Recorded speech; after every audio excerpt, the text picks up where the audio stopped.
Clean. Start anew. Turn over a new leaf. Yeah, and all them other metaphor things like that. Yeah. But we're sorry. But the only way we're going to do that is we've got to apologise to a lot of people. Yeah. And personally, I would really like to apologise first up to all the Game Gear and Game Boy owners out there for our lack of coverage on the consoles. I'm sorry. We're sorry. We're really sorry. And we'd like to apologise to all them people who I told the NBA GM number hint line to because it was wrong. No, that was him. That wasn't me. Yeah, I know. You did that on your your own. own. Right. I told him. I'm sorry. All right. I'm sorry. He's sorry. 0055 226 196. Didn't write it down too bad. Are you sure? I'm positive. We're sorry? Yeah, we're sorry. And yeah, we've really got to apologise To the game company. to the game companies for accidentally misplacing Their games. all of your games. We're really sorry. We are really sorry. I'm sorry. I mean, we're still really sorry for saying TMZ instead of TZM. Excessively sorry. We're so sorry about that. Sorry, guys. Cut and We're bleeding. sorry. We're sorry. And last but definitely not least, Yeah, we're so sorry, guys. because this week's episode of Ren and Stimpy is just We're sorry. mate, it's shocking. We're sorry. Not. I'm gonna take you to a place you've never been before. It's a dream. We're 3 minutes away from... We're now in the approach phase. Everything looking good. 31 seconds, and we're... Still looking very good. Play it. Play it. Play it. Play it. Play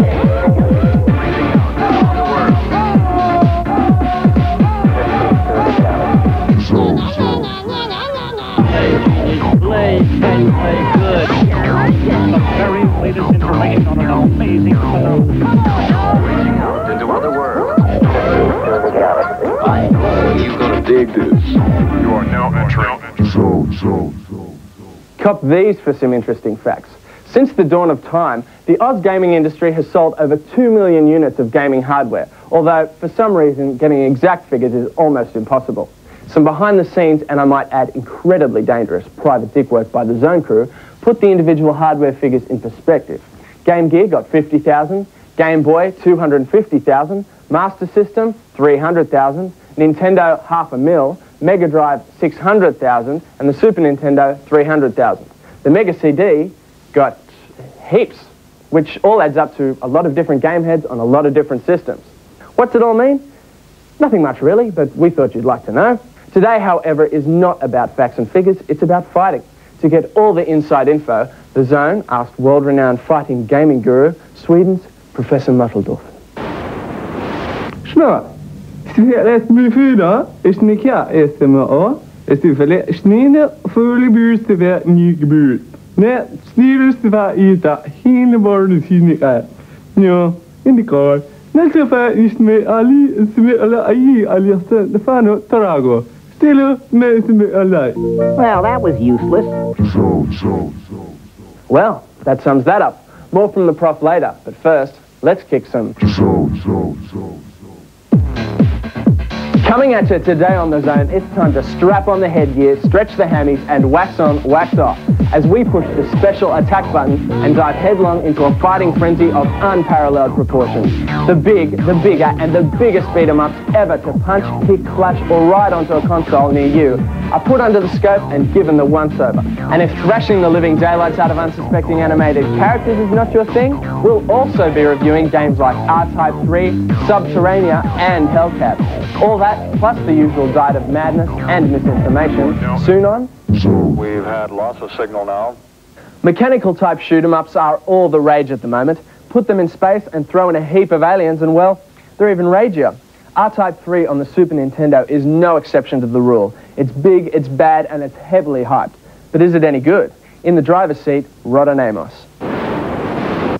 Space-age shooting games have been around ever since the very first video game console, so any new shooter's going to have to be damn good to make an impression in this genre.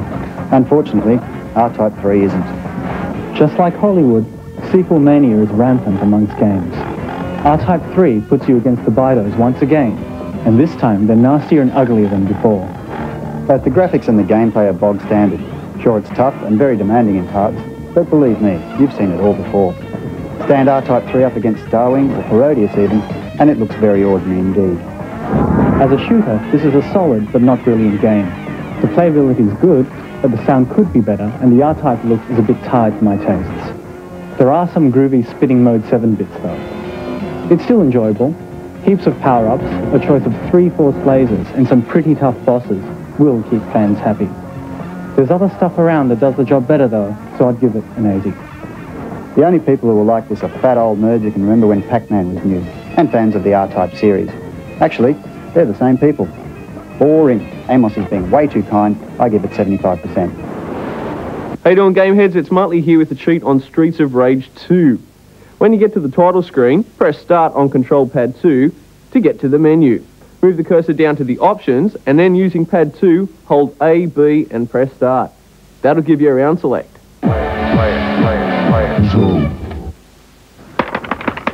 I got you, Matt. The last time I played with the sub-like thing was in the bar. At least I thought it was a sub. There's no mistaking what's the sub in Sega's new underground underwater strategy war game called, appropriately, Subterranea. Locked in battle at 40,000 leagues under, Janice and Bev. Well, what can you say? It's a sub, a maze, a shoot-'em-up, and a strategy game in one. This new game from Sega offers just about everything except the hedgehog. No, seriously, its graphics are superb, and although the sound isn't as good as the ferret in your pants, the gameplay is one of the best around. Subterranea is a cross between your basic flight sim with Gravity and Desert Strike for its rescue element. You maneuver a small spacecraft in 9 different subterranean caverns, rescuing POWs and shooting at big nasties. Check out the head on level 2. The craft is an experimental all-terrain ship, and guys, it has guns. Once you have mastered controlling the craft, as it responds to gravity and inertia, which means the more power you give it, the longer it takes for the craft to slow down. This makes collecting fuel, shields, missiles and one-ups difficult within the craggy caverns. After checking out the maze layout and your mission brief, you fly around collecting POWs and submarine parts, where eventually, well, in Mission 7 anyway, you finally become a sub, and your missions go underwater. A definite thumbs up for unexpected gameplay as you start a new mission each level. And it's challenging enough to make it an addictive game. It gets 82. It's the controls that frustrate you the most. Jet propulsion is how you go anywhere. But here's the catch. You must be facing the right direction. There's no steering. Refueling is always a constant problem though. It's hard, but that's what makes it so challenging. So if you want a game that's out of the ordinary, then you're for Subterranea. If not, well, I guess you own ferrets. I give it an 83. Stand by to hit the overdrive button as we kick into a heavyweight session of non-stop, in-your-face thrashing. You're strapped into the zone. Mind if I drive? Not if you don't mind me clawing at the dash and shrieking like Find, he said unto himself, bonus! And so the term bonus level was born. This is no time for chit-chat. Let's end the debate right now. The undisputed heavyweight fighting champion of the gaming world is, well, there's 2 actually, Mortal Kombat and Street Fighter II Turbo Edition. Both games have their hardcore followers willing to give any number of reasons why their favour's the best. For example, MK fans will rap about the big beefy sprites, while the Street Connection will carry on about the extra special moves. Both games are addictive as hell, both are intense, both provide heaps of special moves, bizarre characters and wicked bosses. Mortal Kombat with its digitised characters holds the edge on the look front, but Street Fighter Turbo at full speed is a tad quicker. Whichever is your fave, it doesn't really matter. What does is just how far game designers have come in a relatively short space of time. How far? Check this out. When my Atari 2600 broke down, I thought my life was over. Then came Double Dragon. Double Dragon wasn't the first beat-em-up to hit the arcades, but it was the first to do violence with such style. The graphics were great, there were plenty of moves, plenty of weapons, and the 2-player game was a laugh. Once you got the elbow under control, you could waltz through it, but it was definitely value for money. It was a huge hit on the emerging 8-bit systems too. The Atari 2600 version was a disaster, but on the NES, Double Dragon was about as cool as games got at the time, which wasn't very cool. Every scrolling beat-em-up since has then been modelled on Double Dragon. Games like Final Fight and the Streets of Rage series might have fancier graphics, more characters and a few more moves, but the gameplay follows exactly the same button-bashing pattern. You walk to the right, jump around, and when you've got the energy, you hit people. But is this sort of stuff still exciting? No, which is why Double Dragon 5 will be a 24 meg Street Fighter 2 clone. Can't wait? I can. One brand spanking new, hot off the ROM fight sim that's about to make an impact on the game scene is Sega's tough, no-nonsense Streets of Rage 3. In the blue corner, the Mutsto. I suppose I better start with a confession. I'm an absolute Streets of Rage addict, and I've been waiting for this game with the anticipation of a rabbit on spring holidays. But the boys and girls at Sega Japan have truly outdone themselves with this effort. They've taken the best of Streets of Rage 1 and 2 and thrown them together with a few more new, novel ideas to create a monster beat-em-up. There's the same characters as in 2, Axel, Sammy and Blaze, plus a new and rather strange dude called Zan. All players have new moves, as well as the old ones, plus there's a separate energy bar which allows you to do your special moves without losing energy. Got heaps of challenges, like the bike stages, big, bad and bent bosses, smoothest of scrolling, large detailed sprites, and the weirdest ending that'll leave you guessing. To give it a score, I'd have to say 90, but that's only because the version I've been playing is still unfinished, as you can see. But when it hits the stores, 3 words, man, check it out. Now, if you're the type of guy that likes to sit down in front of your most violent, beefy and bloody beat-em-up and play the character in the dress and high heels, then most people would suggest you go and get some serious help. I mean, that's what we told Tim, until we realized there was method in his madness. The fact of the matter is, the character you choose largely determines which strategy you should implement to complete the game, and practically all fighting games will contain one of the following standard characters. You've got the big, brainless brawn of a guy who does serious damage to anything that gets in his way, but more often than not has the speed and flexibility of a steel girder. At the other extreme, you've got the wave of a Kate Moss lookalike that might pack a punch of a 2-year-old who's drunk too much red cordial, but on the other hand is quick and agile enough to deliver 10-fold the amount of blows in the same amount of time, bringing the largest of bosses to their knees. Which brings us to the main man, who is generally the best bet in any fighting game. Although he doesn't pack the biggest punch or jump the highest, he has the combined skills of the extreme characters at a modest level, which allows him to make short work of just about anything. And most importantly, he looks the grooviest. For my money, the best bet is the awesome arcade Power Stick Mark II. The stick itself is smooth, but sturdy at the same time, allowing total movement when you're in the thick of it, guys. My fave joystick for fighting games is the Tank. It's big and chunky, and special moves are heaps easier to get out. It's definitely the king of joysticks. Okay, here comes the top of the range of fighting consoles. There's only one problem: very few of us can afford them. The system is called Neo Geo, and bringing you all the reviews, news and views on this awesome home arcade console, Monster Tim. Okay, you want to see the hottest fighting arcade games, but you want to see them in your lounge room. Well, here's the ultimate in button-pushing action, graphics, sound and of course controls.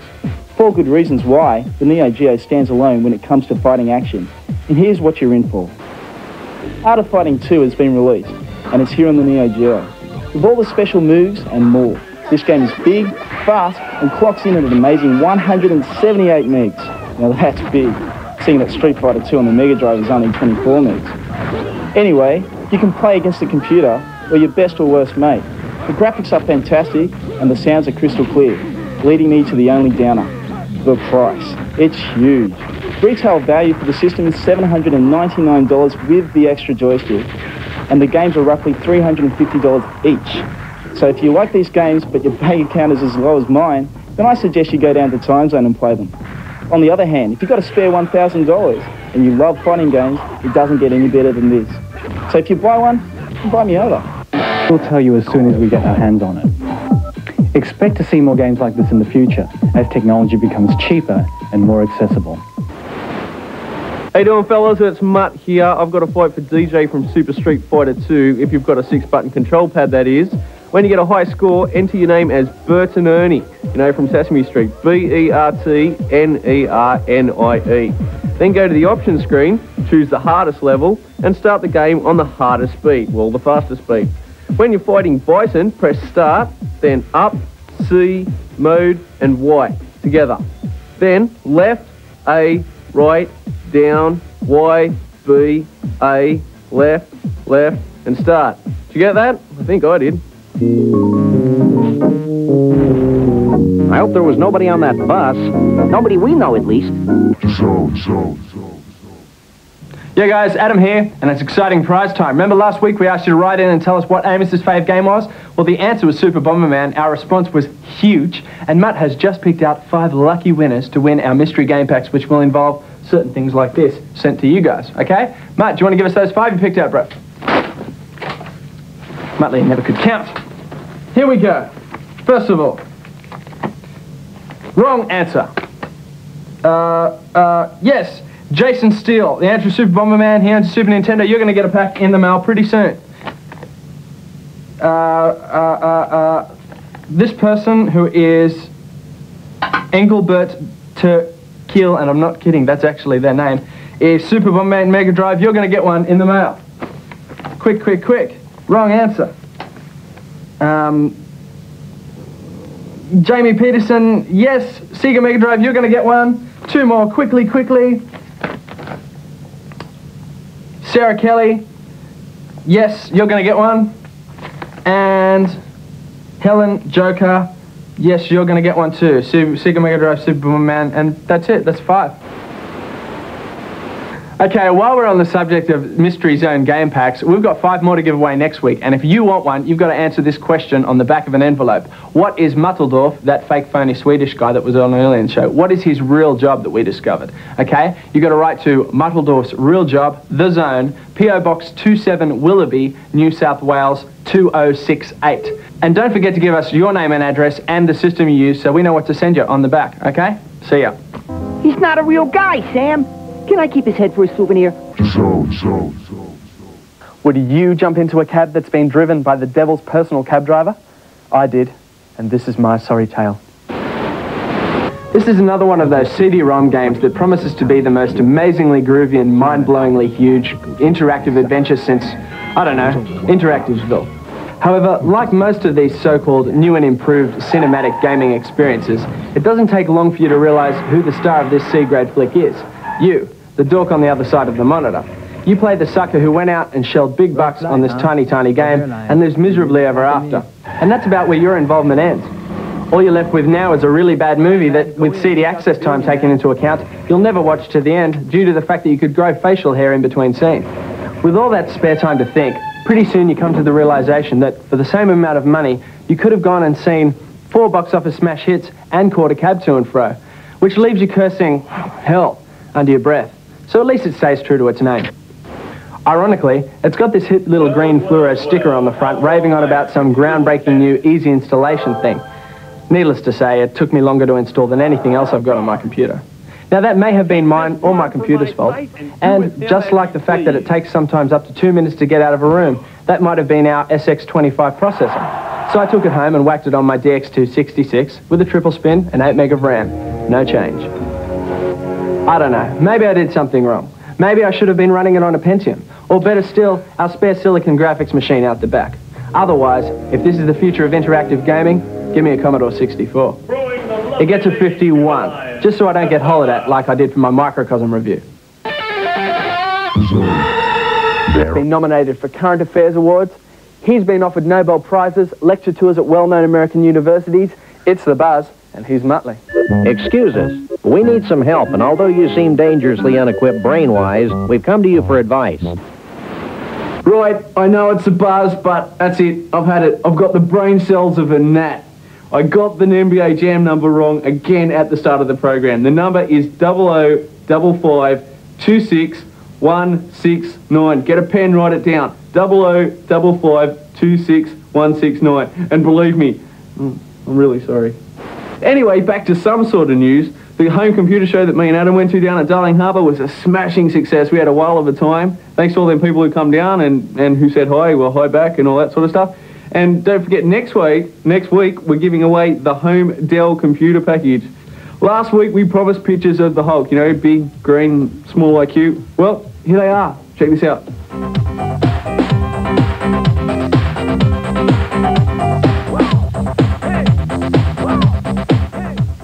Too many veggies, huh?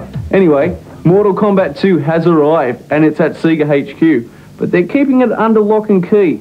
Now, the new Mortal Kombat 2 is rated an M, so you won't be able to see pictures of it here at the Zone, but we're going to do a review on it anyway, just with no pictures, and that's going to be interesting. So hang around, we're going to check that out.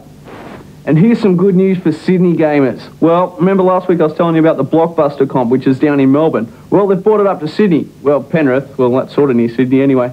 Now, it's looking good for the SNES and the Mega Drive freaks, so practice up. The games we've got to practice on is NBA Jam for the Mega Drive and the SNES, Clay Fighter for the SNES, and Sonic 3 for the Mega Drive. Now, the winners will be flown to Fort Lauderdale in the USA, which is like Babe Kingdom and Mega Swing and all that sort of stuff, and it's going to be a huge competition. Now, the place to go to is Blockbuster Video, 205 High Street, Penrith. Now, you've got to be under 20, and it kicks off on the 15th of June. Well, that's all I got time for this week, but remember, I'm Muttley, and you're Snot. Not. Well, that was useless. That's all she wrote for today's show. Hope you dug it. Next week we go sports crazy with all the latest and greatest sports sims from pool to American football. And if sports are not your game, we've got more than 1 and less than 4 PC games, plus all the latest goods for your consoles. Until then, don't forget.